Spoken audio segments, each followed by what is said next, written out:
ప్రపంచంలోనే అత్యంత అందమైన ప్రదేశాల్లో ఒకటిగా ఉన్న స్థలం, అత్యంత మనోహరమైన ఆ ప్రదేశం నేడు నిర్జీవంగా మారిపోయింది. అందుకు కారణం ఏమిటి? ఇంతకీ ఆ ప్రదేశం ఏమిటి? ఆ విషయాలను పరిశీలిద్దాం.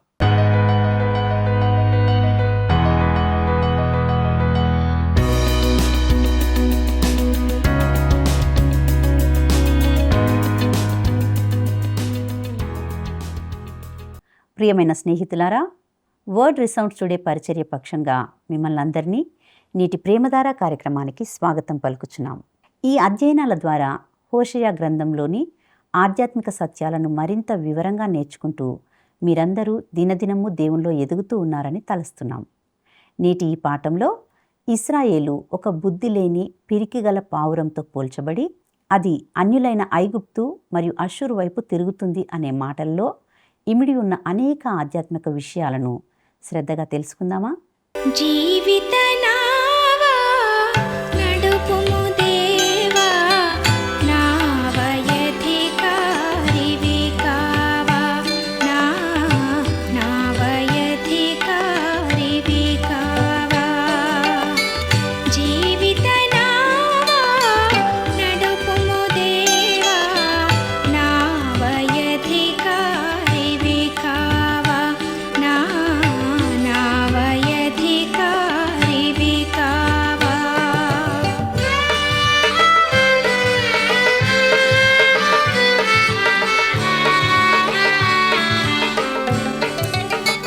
బ్రతుకెల్లా నీ ధ్యాసను కలిగే పతనమనే శత్రువు నోడించి, బ్రతుకెల్లా నీ ధ్యాసను కలిగే పతనమనే శత్రువు నోడించి, లతను బోలి నీవాధారముగన్, లతను బోలి నీవాధారముగన్, ఋతువులెల్ల ఫలించెదా నే, ఋతువులెల్ల ఫలించెదా. క్రీస్తునందు ప్రియమైన ప్రేమధార టీవీ వీక్షకులందరికీ మన ప్రభువును రక్షకుడైన యేసు క్రీస్తు సాటి లేని నామంలో శుభములు తెలియజేస్తున్నాం. ఇంతవరకు మనము హోషేయ గ్రంథంలోని 6 అధ్యాయాలను ధ్యానిస్తూ వచ్చాం. ఈ పాఠంలో 7వ అధ్యాయాన్ని ధ్యానించుకోబోతున్నాం. మనం ఇక ముందు చూడబోవు 7 నుండి 12 అధ్యాయాలు తనపై ప్రేమ కలిగిన దేవుని వైపు తిరగడం ద్వారా ఇశ్రాయేలు తీర్పు నుండి తప్పించుకోగలిగేది అనే వాస్తవాన్ని పరిశీలిస్తాయి. దేవుడు ఇశ్రాయేలుతో కఠినమైన పద్ధతిలో వ్యవహరిస్తున్నాడు. అయినప్పటికీ తన మృదు స్వభావంతో తీర్పు రాకముందే ప్రజలను తన వైపుకు తిరిగి రావడానికి పిలిచే ప్రయత్నం చేస్తున్నాడు. కానీ ఇశ్రాయేలు వారు దేవుని వైపు తిరగకుండా ఐగుప్తు మరియు అష్షూరు వైపు తిరుగుతున్నారు. ఇక హోషేయ గ్రంథము 7వ అధ్యాయము మొదటి వచనాన్ని మనము గమనిద్దాం. నేను ఇశ్రాయేలు వారికి స్వస్థత కలుగజేయదలంచగా ఎఫ్రాయిము దోషమును షోమ్రోను చెడుతనమును బయలుపరుచున్నది. జనులు మోసము అభ్యాసము చేసెదరు, కొల్లగాండ్రై లోపలికి చొరబడుదురు, బందిపోటు దొంగలై బయట దోచుకుందురు.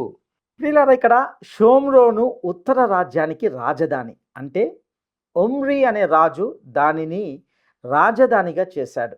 ఆపై ఆహాబు మరియు యెజబేలు అక్కడ ఒక రాజభవనాన్ని నిర్మించారు. మీకు ఎప్పుడైనా ఇశ్రాయేలు దేశానికి ప్రయాణించడానికి అవకాశం కలిగినట్లయితే ఆ పర్యటనలో షోమ్రోను అనగా సమరయ ప్రాంతాన్ని కూడా మీరు సందర్శించే స్థలాల జాబితాలో చేర్చుకోవాలని నేను సిఫారసు చేస్తాను. మీరు ఆ షోమ్రోను కొండపైకి వెళ్ళి ప్రవచనం యొక్క నెరవేర్పును చూడాలని నేను కోరుకుంటున్నాను. ప్రపంచంలోనే అత్యంత అందమైన ప్రదేశాల్లో ఒకటిగా ఉన్న ఈ స్థలంపై దేవుని యొక్క తీర్పు ఉంది. వాస్తవానికి ఇది ఒక రాజభవనంకు లేదా ఒక అత్యంత సుందరమైన ఇంటికి అత్యంత మనోహరమైన ప్రదేశంగా ఉండేది. కొండ పైభాగం నుండి మొత్తం ఆ ప్రాంతాన్ని మీరు చూడవచ్చు. పడమర వైపు మధ్యధార సముద్రము, తూర్పు వైపు యోర్దాను లోయ, ఉత్తరాన హెర్మోను కొండ మరియు మెగిద్దో, దక్షిణాన యెరూషలేం నగరం ఇలాగా అనేక చక్కటి దృశ్యాలు ఉంటున్నాయి. ఇది ఒక ఎంపికైన స్థలం. ఎటువైపు చూసినా కూడా మనము చూసే దృశ్యాన్ని అడ్డుకునేది ఏది లేదు. కానీ ఈరోజు అది ఒక నిర్జన ప్రదేశంగా మారిపోయింది. నిజంగా దేవుని యొక్క తీర్పు దానిపై ఉంది. హోషేయ కాలంలో ఇశ్రాయేలులో జరుగుతున్నది ఏమిటంటే, మరుగున పెట్టబడిన పాపము బహిర్గతం చేయబడుతుండడమే. వారు ఒకప్పుడు రహస్యంగా చేస్తున్న దానిని ఇప్పుడు బహిరంగంగా విశృంఖంగా చేస్తున్నారు. వారి పాపానికి సంబంధించి వారిలో సిగ్గుపడే భావన ఏది లేదు, అపరాధ భావన లేదు, మనస్సాక్షి లేదు. వారు పశ్చాత్తాపడి ఆయన వైపుకు తిరగడానికి సిద్ధంగా ఉంటే ప్రభువు వారి పాపాలను క్షమించేవాడు. దానికి బదులుగా వారు తమ దుష్టత్వంలోనే నిలబడి దానిలోకి మరింత లోతుగా వెళ్ళి అందులో కూరుకొని పోయారు. ప్రియులారా, రహస్యంగా పాపం చేయడం చెడ్డ విషయం. అయితే మీరు మీ పాపాన్ని బహిరంగంగా చేయడము మరియు ప్రపంచం ముందు ప్రదర్శించడము బరి తెగించడమే అవుతుంది. అలా చేయడం అంటే అత్యంత అధోగతికి చేరుకోవడంతో సమానం. హోషేయ యుద్ధ ప్రస్తుత లోకము కొరకు, అనగా కేవలము ఇశ్రాయేలు దేశం కొరకు మాత్రమే కాకుండా ఈ భూమి మీద ఉన్న ఇతర అన్ని దేశాలకు కూడా ఒక సందేశం ఉందని నేను నమ్మడానికి ఇదే కారణం. ప్రియులారా, ఇశ్రాయేలు ప్రజలు దేవుని చేత ఎన్నుకోబడిన ప్రజలు అయినప్పటికీ ఆయనకు వ్యతిరేకంగా పాపం చేస్తూనే ఉన్నప్పుడు దేవుడు వారిని చెరకు పంపించినప్పుడు మరి ఇంకా ఏ ఇతర దేశమైనా అదే రకమైన పాపంలో ఉంటే అది దేవుని నుండి తప్పించుకుంటుందని మీకు అనిపిస్తుందా? ఉదాహరణకు, ప్రతి కాలంలో కూడా పాపం చేసేవారు ఉన్నారు. కొంతకాలం క్రితము సంఖ్యలో కొద్దిగా ఉండే స్వలింగ సంపర్కులు తమ పాపాన్ని, అనగా స్వలింగ సంపర్కత్వాన్ని దాచి ఉంచేవారు. వారి వికృత కార్యాలను రహస్యంగా చేసేవారు మరియు వారు పాపాన్ని దాచేవారు. అయితే ఇప్పుడు దేశవ్యాప్తంగా, ప్రపంచవ్యాప్తంగా వారి వికృత చేష్టలను చాలా బాహాటంగా చెప్పుకుంటున్నారు మరియు వారి కార్యాల కొరకు చట్టబద్ధమైన అనుమతులు మరియు రక్షణ కావాలని కోరుతున్నారు. లైంగిక పాపానికి సంబంధించి నేడు కాల్ గర్ల్స్ మాత్రమే కాకుండా కాల్ బాయ్స్ కూడా ఉంటున్నారు మరియు స్వలింగ సంపర్కులు వేలాది మంది ఉంటున్నారు అనే వాస్తవము బహిర్గతం అవుతుంది. మునుపు రహస్యంగా చేయబడింది ఇప్పుడు బహిరంగంగా తీసుకురాబడుతుంది. మరియు ఈ విధంగా చేయబడుతున్న ఇతర పాపాల లక్షణం కూడా అలాగే ఉంటున్నది. ఒకరోజు వృద్ధాప్యంలో ఉన్న ఒక వ్యక్తి దైవ సేవకుడైన డాక్టర్ వర్నన్ మెగ్గి గారి దగ్గరకు వచ్చి ఇలా అన్నాడు, మన దినాల్లో కూడా ప్రజలు ఈరోజు చేస్తున్నట్లుగానే పాపం చేసేవారు కదా అని అన్నప్పుడు వర్నన్ మెగ్గి గారు, అవును, వారు కూడా ఇలానే చేసేవారు అని అన్నాడు. అప్పుడు ఆ వృద్ధుడు అన్నాడు, నేను రక్షింపబడకముందు నేను కూడా అలాంటి వారి గుంపులోనే ఉండేవాడిని, అవన్నీ నాకు కూడా తెలుసు అని చెప్పాడు. అందుకు మెగ్గి గారు, అయితే అప్పటికీ ఇప్పటికీ తేడా ఏమైనా ఉన్నదా అని ఆ వృద్ధుని అడిగినప్పుడు ఆ వ్యక్తి, నేను మీకు ఆ తేడాను చెప్తాను. నా కాలంలో మేము మా పాపాన్ని దాచి ఉంచేవారము, పాపంతో ఇంకా కొంత సిగ్గు భయము జతగా ఉండేవి. కానీ ఈరోజు పాపము ఎంతో బహిరంగంగా జరుగుతుంది మరియు ప్రపంచం ముందు అది సిగ్గు లేకుండా ప్రదర్శించబడుతుంది అని అన్నాడు. నేటి తరము దీన్ని క్రొత్త నైతికత అని పిలుస్తున్నారు. వాస్తవానికి ఈరోజు పాపం చుట్టూ ఒక రకమైన కాంతి వలయం ఉంచబడుతుంది. నేడు పాపి ఏదైనా క్రొత్తగా, ధైర్యంగా, ఎటువంటి జంకు లేకుండా చేయాలని ఆజ్ఞాపించబడుతున్నాడు. ఈ మధ్యకాలంలో వివాహం కాకుండా ఒక పరపురుషునితో కలిసి ఉండడాన్ని, ఆ అక్రమ సంబంధం వలన పుట్టిన అక్రమ సంతానాన్ని గూర్చి ఒక అమ్మాయి గొప్పగా చెప్పుకోవడాన్ని బట్టి ప్రజలు నిజాయితీ గల మరియు ధైర్య సాహసాలతో కూడిన అమ్మాయిగా ఆమెను ప్రశంసించబడడం గురించి నేను విన్నాను. మనము అసాధారణమైన మనుషులం అనుకోవచ్చు, కానీ దేవుని వాక్యము ఎప్పుడు ఎన్నడూ మారదు అనే వాస్తవాన్ని మనము ఎదుర్కోవలసి ఉంటుంది. బహిరంగంగా పాపాన్ని అంగీకరిస్తూ అందులో ఆస్వాదిస్తూ జీవించడము అభివృద్ధి మరియు అధునాతన నవయుగానికి చిహ్నం కానే కాదు. కానీ ఇంతకుముందు క్రైస్తవ సంస్కృతి యొక్క స్వరూపాన్ని కలిగి ఉన్న నాగరికతను నేడు మనము కోల్పోతున్నామని ఇది సూచిస్తుంది. ఇక హోషేయ గ్రంథము 7వ అధ్యాయము 2వ వచనాన్ని మనము గమనిద్దాం. తమ క్రియల చేత వారు చిక్కుబడి ఉన్నను, అవి నా సముఖముననే జరిగినను, మన చెడుతనము ఆయన జ్ఞాపకము చేసుకొనడని తమలో తాము అనుకొందురు. దేవుడు ఇలా అంటున్నాడు, వారి పాపాలను గురించి నాకు ఇదివరకే తెలుసు, కానీ ఇప్పుడు వారు నా నుండి మరింత దూరంగా వెళ్ళిపోయి తమ పాపాన్ని బహిరంగంగా చేస్తున్నారు. ప్రియులారా, దీనినే మరొక మాటలో చెప్పాలంటే వారిప్పుడు అనైతికతలో అత్యంత అధోస్థితికి చేరుకుంటున్నారు. ఇక హోషేయ గ్రంథము 7వ అధ్యాయము 3వ వచనాన్ని మనము గమనిద్దాం. వారు చేయు చెడుతనమును చూచి రాజు సంతోషించును, వారు కళ్ళలాడుట అధిపతులు విని సంతోషింతురు. ఇక్కడ రాజు మరియు అధిపతులు ఇలాంటి ప్రవర్తనను ప్రశంసించారు. మన కాలంలో అది ఏ రంగమైనా, విద్య, విజ్ఞాన శాస్త్రము, రాజకీయాలు లేదా సంఘము నాయకత్వంలోని వారు కూడా తాము అభ్యంతరకరమైన పదజాలాన్ని మరియు దైవ దూషణ కలిగించే భాషను ఉపయోగించడము చాలా దురదృష్టకరం. ఇది కూడా ఇప్పుడు బహిరంగంగా జరుగుతున్న మరొక విషయం. నేడు మోటు మాటలు మాట్లాడే ఒక నాయకుడు ఒక పరాక్రమశాలిగా ప్రశంసించబడతాడు. అటువంటి వారు మాట్లాడుతున్నప్పుడు అతని పదజాలము చాలా పేలవంగాను మరియు తనను తాను సరైన విధంగా వ్యక్తపరచలేడని దీని ద్వారా మనకు అర్థమవుతుంది. దురదృష్టవశాత్తు ఈ వాక్యము మన తరానికి ఖచ్చితంగా వర్తిస్తుంది, మనకు కూడా వర్తిస్తుంది.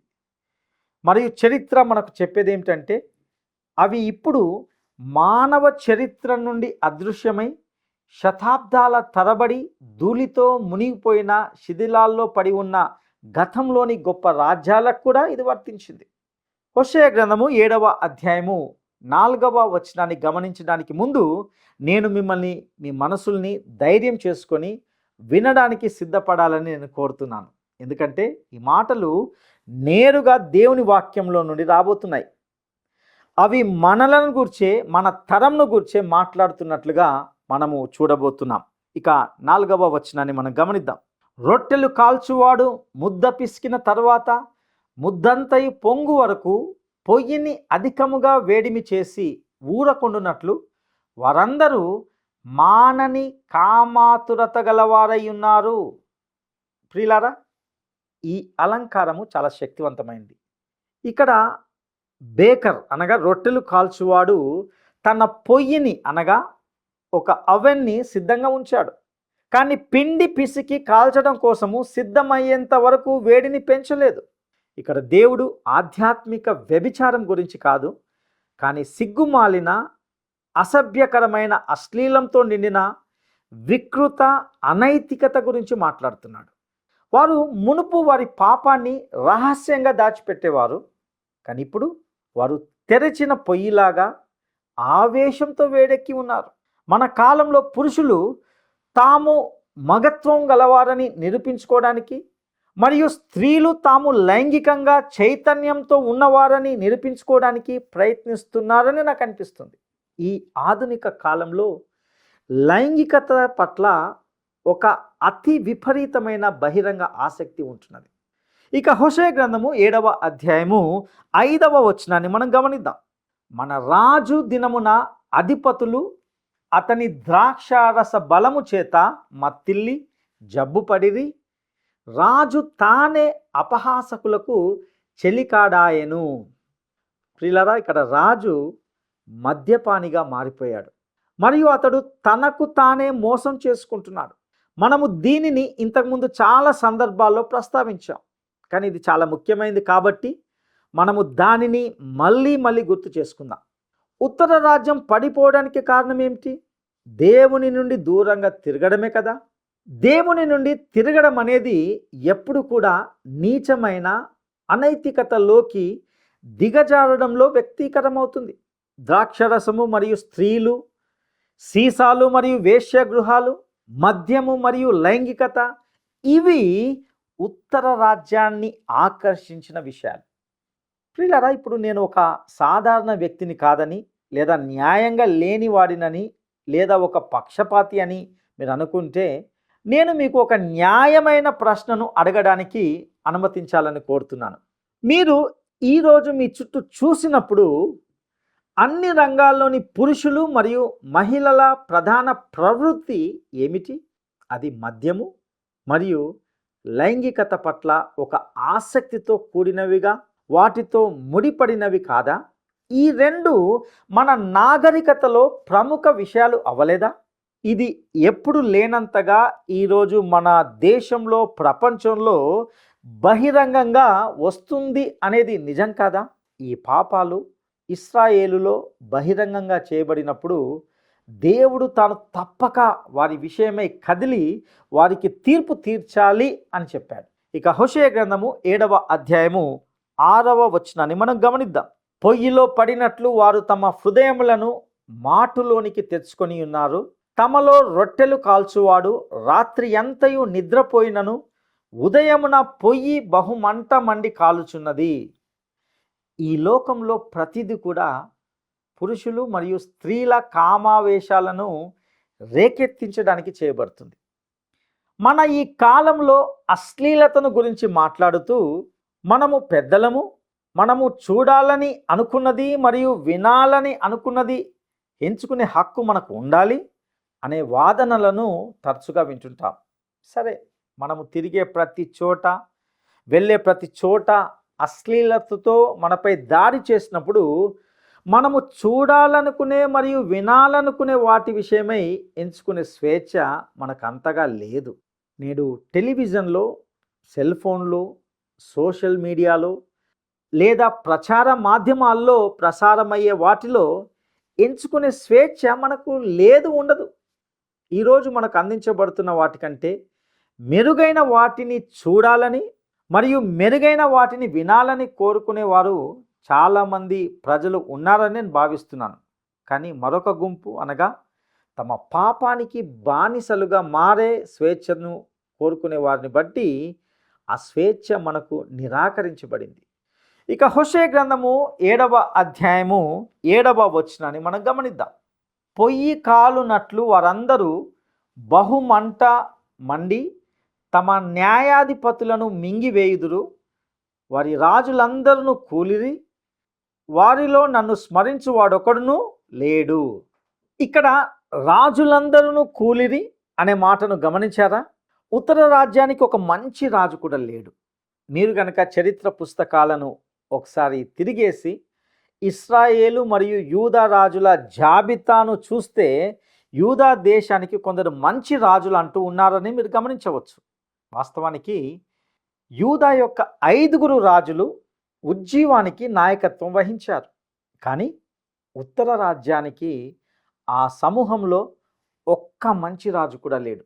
ప్రతి రాజు తాను ఉండగలిగినంత దుష్టుడుగా ఉండేవాడు. ఆహాబు మరియు యెజెబెలు మంచితనము జాబితాలో అత్యంత అడుగున ఉంటున్నారు. కానీ మిగతా వారిలో కొందరు వారికి దగ్గరగా క్రింది నుండి 2వ స్థానంలో ఉండేవారు. ఉత్తర రాజ్యంలోని అనేక రాజులు హత్య చేయబడ్డారు. వారి క్లుప్త చరిత్రలో వారు 9 వేరువేరు రాజ కుటుంబాలుగా మార్చబడ్డాయి. ఉత్తర రాజ్యంలోని రాజులు యెరోబాముతో ప్రారంభమయ్యారు. కానీ ఎవరో వచ్చి అతని వంశాన్ని హతమార్చే వరకు మీరు కథలో చాలా దూరం వెళ్ళలేరు. మరొక రాజ కుటుంబం ప్రారంభమవుతుంది. మరొకరు హత్య చేయబడే వరకు అది చాలా దూరం వెళ్ళదు. అనేక రాజులు చాలా తక్కువ కాలము పరిపాలించారు మరియు వారి కుమారులు కూడా సింహాసనాన్ని చేరుకోలేకపోయారు. అది వారిపై దేవుని తీర్పు. మీరు చూసారా? దేవుడు దావీదు వంశాన్ని ఎన్నుకున్నాడు మరియు దీవిస్తానని వాగ్దానం చేశాడు. ఉత్తరాన ఉన్న విభజించబడిన రాజ్యానికి చెందిన రాజులకు ఆయన అలాంటి వాగ్దానం చేయలేదు. ఇక హోషేయ గ్రంథము 7వ అధ్యాయము 8వ వచనాన్ని మనము గమనిద్దాం. ఎఫ్రాయిము అన్యజనులలో కలిసిపోయెను, ఎఫ్రాయిము ఎవరును త్రిప్పివేయని అప్పము వంటి వాడాయెను. ఎఫ్రాయిము అన్యజనులలో కలిసిపోయేను. దేవుడు ఎప్పుడు కూడా అందరిలో కలిసిపోయేవాడుగా ఉండడు. మీరు దాన్ని గమనించారా? ఆయన తన పిల్లలు తమ స్వంత సమూహంలోనే ఉండాలని ఆయన కోరుకుంటున్నాడు.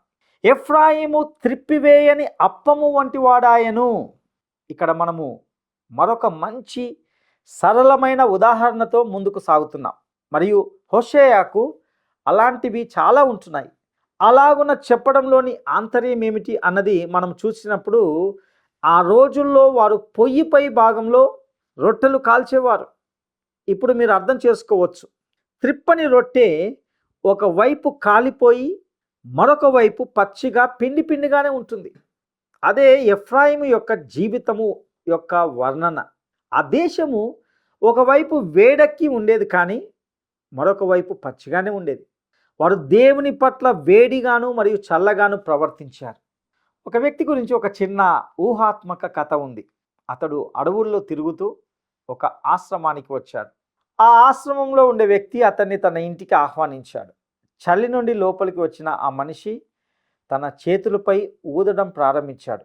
మీరెందుకు మీ చేతులపై ఊదుతున్నారు అని ఆ ఇంటి యజమాని అడిగాడు. అప్పుడు అతడు వాటిని వెచ్చగా చేయడానికి అని ఆ సంచరించిన వ్యక్తి సమాధానం చెప్పాడు. తర్వాత ఇంటి యజమాని సందర్శకుడికి ఒక చిన్న గిన్నె నిండా వేడి వేడి సూప్ని అందించాడు. అప్పుడు ఆ మనిషి ఆ సూప్పై ఊదడం ప్రారంభించాడు. అప్పుడు మరలా మీరు ఎందుకు ఆ సూప్ని ఊదుతున్నారు అని ఇంటి యజమాని అడిగినప్పుడు, దానిని చల్లగా చేయడానికి అని ఆ అతిథి సమాధానం చెప్పాడు. అప్పుడు ఇంటి యజమాని, వేడిగాను మరియు చల్లగాను ఊదే ఎవరు నాకు ఇష్టం లేదు అని చెప్పుకుంటూ లేచి తన ఇంటి నుండి బయటికి వెళ్ళిపోయినట్లుగా ఒక హాస్యాత్మక కథను మనము గమనించవచ్చు. ప్రియ స్నేహితులారా, క్రైస్తవ్యం విషయంలో కూడా చాలామంది ప్రజలు ఇదే విధంగా ఉంటున్నారు. ఒక సమూహం ముందు వారు వేడిగా ఊదుతారు, మరొక సమూహం ముందు చల్లగా ఊదుతారు. వారు ఎఫ్రాయిం లాగానే త్రిప్పని అప్పము లేదా రొట్టె వంటి వారుగా ఉంటున్నారు. ఇక హోషేయ గ్రంథము 7వ అధ్యాయము 9 నుండి 11 వచనాల వరకు మనం గమనిద్దాం. అన్యులు అతని బలమును మింగివేసినను అది అతనికి తెలియకపోయెను. తన తల మీద నెరసిన వెంట్రుకలు కనబడుచున్నను అది అతనికి తెలియదు.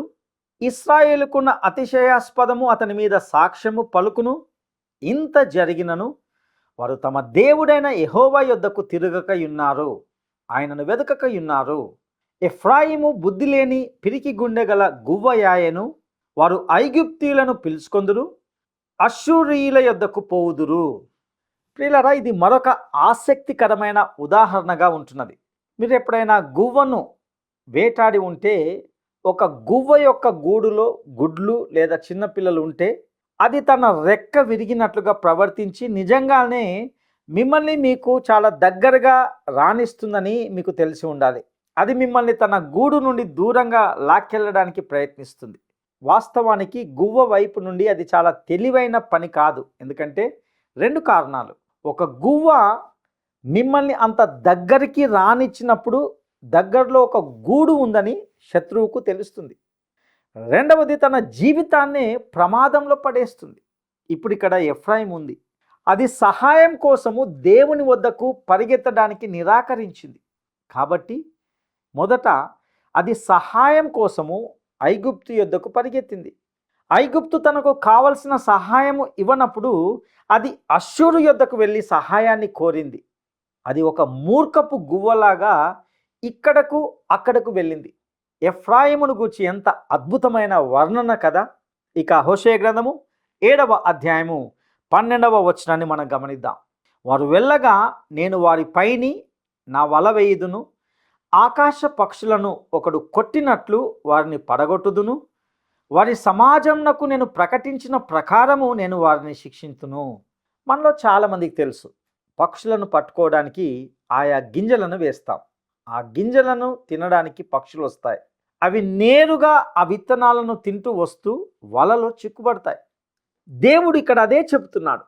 ఆయన వాటి మీద తన వలను వేస్తాడు, అవి చిక్కుబడతాయి. ఇక హోషేయ గ్రంథము 7వ అధ్యాయము 13వ వచనాన్ని మనం గమనిద్దాం. వారికి శ్రమ కలుగును, వారు నన్ను విసర్జించి తప్పిపోయి ఉన్నారు, వారికి నాశనం కలుగును. వారు నా మీద తిరుగుబాటు చేసి ఉన్నారు, వారికి క్షయము సంభవించును. నేను వారిని విమోచింప కోరి ఉన్నను, వారి నా మీద అబద్ధములు చెప్పుదురు. దేవునికి వారి కోసము విమోచనను సిద్ధం చేసినప్పటికీ ఈ ప్రజలు సజీవుడైన మరియు సత్యవంతుడైన దేవుని నుండి దూరంగా వెళ్తున్నారు. ఇక హోషేయ గ్రంథము 7వ అధ్యాయము 14వ వచనాన్ని మనం గమనిద్దాం. హృదయపూర్వకముగా నన్ను బతిమాలు కొనక శయ్యల మీద పరుండి కేకలు వేయుదురు. నన్ను విసర్జించి ధాన్య మద్యములు కావాలనని వారు గుంపులు కూడుదురు. వారు ఎదుర్కొంటున్న కరువు దేవుడు వారిపై ఉంచిన తీర్పు అని వారు గ్రహించడం లేదు. వారికి ఆహారం లేకపోవడాన్ని బట్టి వారు మొరపెట్టుకుంటున్నారు. ఇక హోషేయ గ్రంథము 7వ అధ్యాయము 15-16 వచనాలను మనం గమనిద్దాం. నేను వారికి బుద్ధి నేర్పి వారిని బలపరిచినను, వారు నా మీద దుర్యోచనలు చేయుదురు. వారు తిరుగుదురు గాని సర్వోన్నతుడైన వాని యొద్దకు తిరగరు. వారు అక్కడకు రాని విల్లువలెనున్నారు. వారి అధిపతులు తాము పలికిన గర్వపు మాటల్లో చిక్కుబడి కత్తి పాలగుదురు. ఈలాగున వారు ఐగుప్తు దేశంలో అపహాస్యము నొందుదురు. ఇక్కడ వారు అక్కడకు రాని విల్లువలెనున్నారు అనే మాటను మనం గమనిస్తాం. మీరు దేనినైనా కొట్టడానికి దానిలో ఒక బాణాన్ని ఉంచినప్పుడు ఆ బాణం యొక్క దారము తెగినప్పుడు అది ఒక అక్కరకు రాని విల్లు అవుతుంది. మీరు దానిపై ఆధారపడలేరు. అదేవిధంగా ఇక్కడ ఐగుప్తు దేశంలో అపహాస్యము నొందుదురు అనగా వారు ప్రవర్తించే విధానానికి ఐగుప్తు వారిని ఎగతాళి చేయడము మరియు అపహాసించడం ప్రారంభిస్తుందని ఆయన చెబుతున్నాడు. ప్రియ సహోదరుడా, సహోదరి, ఇది దేవుని వాక్యములోని చాలా కఠినమైన విభాగం అని మీరు చూడొచ్చు. హోషేయ తన కాలంలో అత్యంత ప్రజా ఆదరణ పొందిన ప్రవక్త కాదు. అతడు ఈరోజు కూడా ప్రజా ఆదరణ పొందిన ప్రవక్త అయి ఉండడు.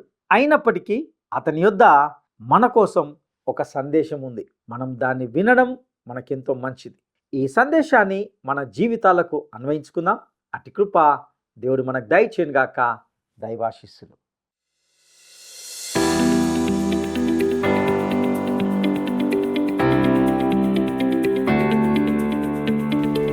పది గోత్రాలతో కూడిన ఉత్తర రాజ్యానికి రాజధాని ఏమిటి? 10 గోత్రాలతో కూడిన ఉత్తర రాజ్యానికి రాజధాని ఏమిటి? 1 హెబ్రోను, 2 గిలాదు, 3 షోమ్రోను. ఈ ప్రశ్నకు సరైన జవాబును ఈ వాట్సాప్ నంబర్కు పంపండి. మా వాట్సాప్ నంబర్ 9339995250. నేటి ఈ సందేశం ద్వారా అనేక లోతైన విలువైన ఆధ్యాత్మిక సత్యాలను నేర్చుకున్నారని, అవి మీ ఆధ్యాత్మిక జీవితాలను సరిచేసుకోవడానికి దోహదకరంగా ఉన్నాయని తలస్తున్నాం. మరింత లోతుగా దేవుని వాక్యాన్ని అధ్యయనం చేయడానికి వర్డ్ రిసౌండ్స్ టుడే అనే పేరు మీద యూట్యూబ్ ద్వారా కానీ యాప్ ద్వారా కానీ సందేశాలను వినవచ్చు. మీరు ఈ స్క్రీన్ మీద ఉన్న ఫోన్ నంబర్ ద్వారా మమ్మల్ని సంప్రదించవచ్చు. మేము మీ కొరకు ప్రార్థిస్తాం. దేవుడు మీకు తోడైండునుగాక. ఆమేన్. ఈ కార్యక్రమం మీకు నచ్చిందా? అయితే వెంటనే మిస్డ్ కాల్ ఇవ్వండి. బహుమతి పొందే విజేత మీరే కావచ్చు.